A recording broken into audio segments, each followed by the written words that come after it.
What questions should, companies ask themselves to determine if they have, the right skills to create and manage, a successful outsourcing relationship, to assess whether outsourcing is a core competency of theirs? Right.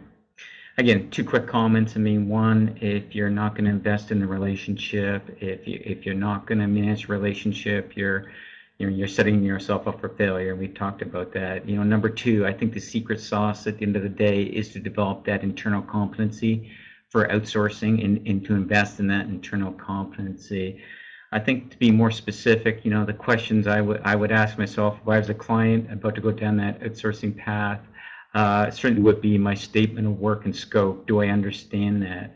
I would ask myself the question, do I, as the client, really understand my own processes?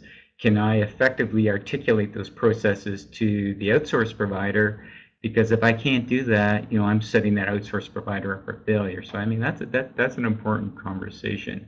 Same conversation with the performance measurements, the metrics. Do I understand my tactical measures and what my strategic measures truly are, so I can share that with my provider and get them to do the very best they can for me.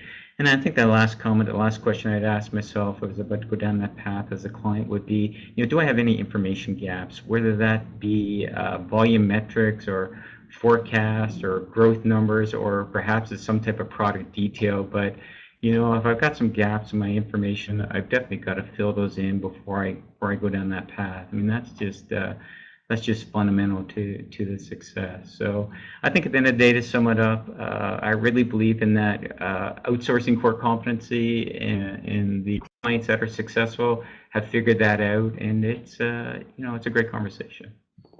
Great. Well, I think that's a great exercise for supply chain logistics executives to kind of think about and do over the next few days, is really to think about whether outsourcing is a core competency, and whether they have, the skills and the attributes as we discussed today to, to make it successful.